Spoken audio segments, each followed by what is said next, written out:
언제나 필승! 네, 반갑습니다. 필승입니다. 반갑습니다. 자, 오늘은 오랜만이죠. 이제 SMIC에 대해서 한 번 더 분석을 해드리고자 합니다.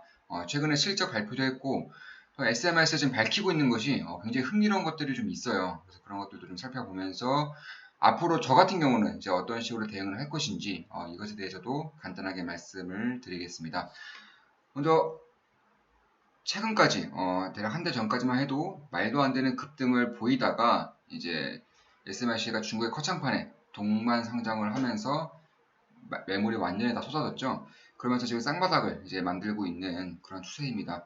근데 이런 추세로 보면은 사실 단기적으로 재미가 없죠. 단기적으로 재미가 없지만 저는 그럼에도 불구하고 추가적으로 더 지분을 매수했고요. 전혀 팔 생각은 개인적으로는 저 개인으로는 전혀 팔 생각은 없습니다. 일단 2020년 이제 2분기를 기준으로 다 나왔어요. 실적이 다 나왔고 보시면 파운드리 기준으로 TSMC가 대략 한 50% 차지하고 있습니다. 50% TSMC가 삼성전자가 18% 정도 차지하고 있고 그리고 이제 SMIC가 약 4%로 이제 세계 5위 수준이라고 알려져 있습니다. 그리고 그 중에 이제 3위와 4위는 이제 뭐 UMC라던가 아니면 글로벌 파운드리가 있는데 사실 이런 기업들보다 만약에 3위를 꿰차고 TSMC와 삼성전자를 이제 좀 견제할 수 있는 기업은 SMIC밖에 없다라고 이제 만약 밝혀져 있죠. 그런 보고서도 많고 저 역시나 그렇게 생각하고 있습니다. 왜냐하면 SMIC 외에는 이 첨단 공정을 그러니까 미세먼지가 아니라 미세 공정을 하고자 하는 그런 의지를 가진 기업이 이제 SMIC, TSMC, SMIC, 삼성전자밖에 없기 때문입니다. 사실 중국 같은 경우는 작년 기준으로 이 반도체 전 세계 소비량이 뭐 압도적인 1등이죠. 대략 한 40% 정도를 이제 차지하고 있다라고 보고 어, 좀 기준을 달리했을 때, 뭐 파운드리 기준, 디램 기준 이렇게 달리했을 때 과반수까지 이제 넘어간다는 그런 자료도 몇몇 자료가 좀 있습니다. 그런 것을 봤을 때 역시나 중국은 반도체 시장에서 없어서는 안 되는 국가이고요. 이러한 국가에서 대놓고 밀어주는 기업이 바로 SMIC라는 것, 그리고 SMIC가 커창판에 상장할 때던가 혹은 SMIC의 이제 신주 공모 때 투자를 한 펀드를 보면은 이 중국 반도체 기금이 속해 있어요. 그만큼 대놓고 밀어주고 있는 것이고 중국에서는 이 반도체 굵게 성공하지 못한다면 이 미국과의 기술 전쟁에서 절대 이길 수조차 없기 때문에 상식적으로 생각해봐도 중국은 반도체 굴기를 반드시 성공시킬 수밖에 없는 그런 시기가 지금 다가오고 있다 이렇게 보시면 될 것 같습니다. 따라서 이런 반도체 기금, 이 중국의 반도체 굵기를 향한 반도체 기금에서 10% 이상이 SMIC로 투자된다고 하죠. 그만큼 이 중국에서도 압도적인 지원 정책을 이제 받고 있는 그런 기업 중에 하나가 바로 SMIC다 이렇게 보시면 될 것 같아요. 최근에는 이제 14나노를 이제 양산을 하고자 하는 그런 준비를 하고 있고 이런 부분은 올해 연말 정도 됐을 때 양산이 가능할 것이다 이렇게 좀 보이고 있습니다.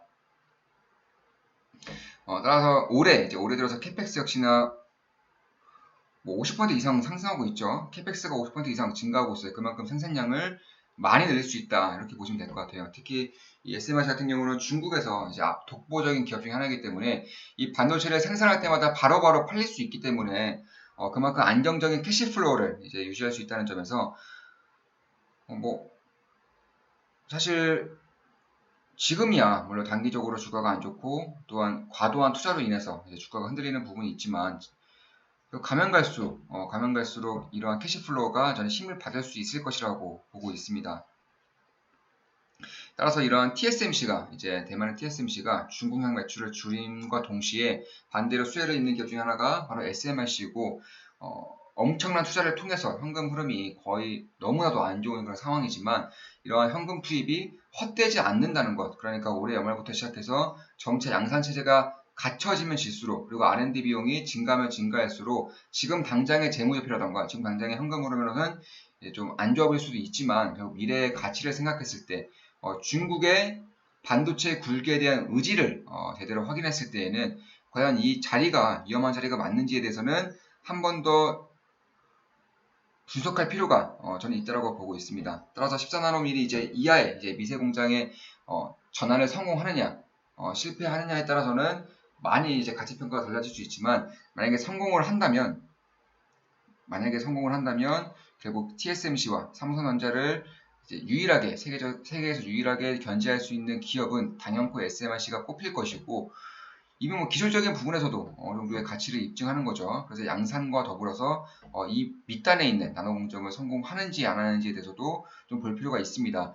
저 같은 경우도 이런 바이오 기업에도 이제 투자를 굉장히 즐겨하는 편인데, 어떻게 보면 바이오 기업과 굉장히 비슷한 흐름을 나타내고 있는 거죠. 그러니까 14나노미리 이하에 이제 성공을 한다면은 가치는 이제 기하급수적으로 높아질 것이고, 실패한다면 다시 또 몇 년간 연기가 되면서 지지부진한 흐름을 보일 수밖에 없는 흐름이 나타나는 거죠. 따라 세계 5위의 기업이지만 뭐 글로벌 파운드리라던가 UMC보다도 오히려 첨단 공정 개발에 훨씬 더 힘쓰고 있고요.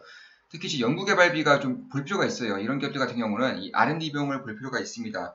그러니까 현금 흐름이 안 좋다고 해서 왜 안 좋은지를 좀 봐야 한다는 겁니다. 그런데 이런 최첨단 기업들, 특히 한 국가에서 혹은 뒷배가 굉장히 튼튼한 그런 기업들의 현금 흐름은 사실 그렇게 중요하지는 않아요. 그만큼 장기적으로 봤을 때 이러한 비용이 장기적으로 어떠한 형태로 다가올 수 있는지를 분석할 필요가 있는 겁니다.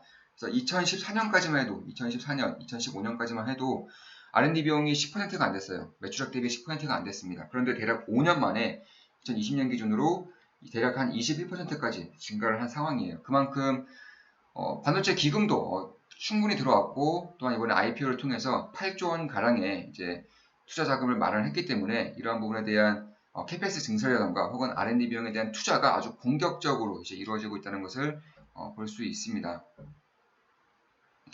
따라서 앞으로의 반도체 수요, 특히나 중국 같은 경우는 전 세계 1등의 5G, 전 세계 1등의 이제 AI에 대한 수요량을 이제 기록을 하고 있기 때문에 이런 부분을 봤을 때 5G라던가 인공지능 아니면 슈퍼컴퓨터도 중국에서 미국과 더불어서 중국에서도 압도적인 경쟁력을 보이고 있죠.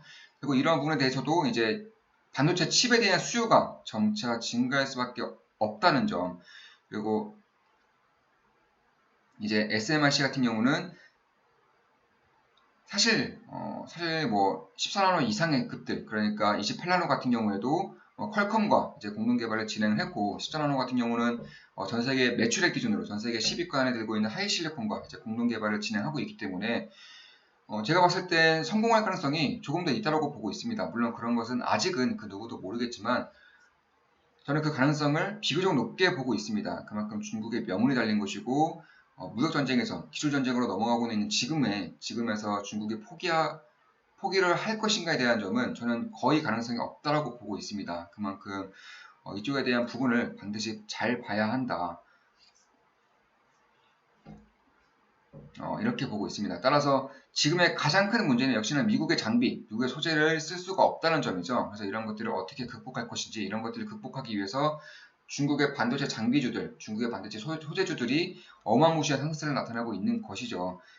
따라서 만약에 SMIC에서 지금의 장비들, 특히 EUV 장비, 그러니까 노광 장비가 없는 현 시점에서 결국 2022년, 2023년 이전에 완전한 국산화를 이룰 수 있을지 없을지에 대한 분석을 반드시 해야 되는 것이고, 제가 봤을 때 막대한 자금력과 그리고 인력 배우기가 뭐 가끔씩 어른에 나오긴 하지만 사실 한국보다 미국이 훨씬 더 심각해요. 지금 보시면 이 자본주의 국가에 대한 그런 색채가 강할수록 결국 돈을 따라가는 것이고 자본을 따라가는 그런 형태가 많이 나타나고 있는데, 이런 미국의 인재들 혹은 한국의 인재들, 일본의 인재들, 대만의 인재들을 빼오는 것이 생각보다 좀 심하다고 해요. 그만큼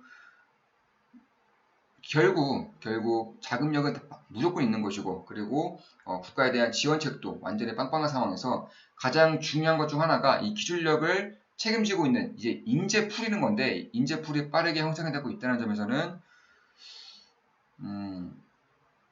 사실 장기적으로 굉장히 호재라고 볼 수 있는 거죠. 그만큼 이 기업에 대한 가능성을 점차 높게 볼 수 있지 않을까, 저는 이렇게 보고 있습니다. 따라서 물론 매수 추천은 아니지만, 따라서 한 1라인대까지 그리고 1라인대까지 이제 오면 올수록 저는 조금 더 이제 담을 수 있는 그런 관심권에 왔다라고 보고 있고, 이런 부분에서는 리스크가 있는 자리인 것은 분명하지만 그래도 어느 정도의 그런 관심권을 둘 만한 자리대가 아닐까. 특히 전 세계적으로 가장 유명한 이제 투자 펀드 중에 하나죠. 이런 싱가포르의 GIC, 그리고 대부분 다 알고 계시다시피 중국의 국영 반도체 기금이 엄청난 규모로 이제 투자를 하고 있고요. 결국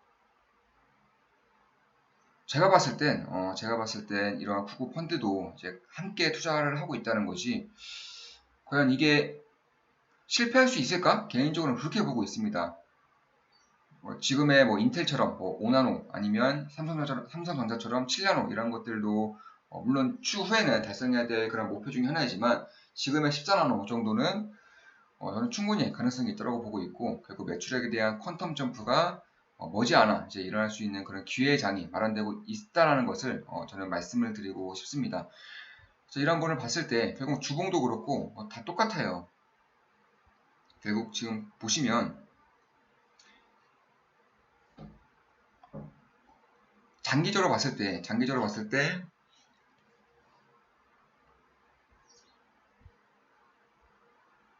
지금 파동 이론을 보자면 결국 저는 이런 식으로 1파동이 이제 시작을 하고 있다고 보고 있습니다. 물론 여기서부터 시작해서 1파동, 2파동, 3파동을 볼 수 있지만 지금 이러한 지지부진한 흐름을 깼을 때 저는 이때 파동이 시작되는 것이라고 보고 있고 1파동부터 이렇게 강력한 흐름은 사실 잘 나오지 않아요. 그러니까 보통은 이런 식으로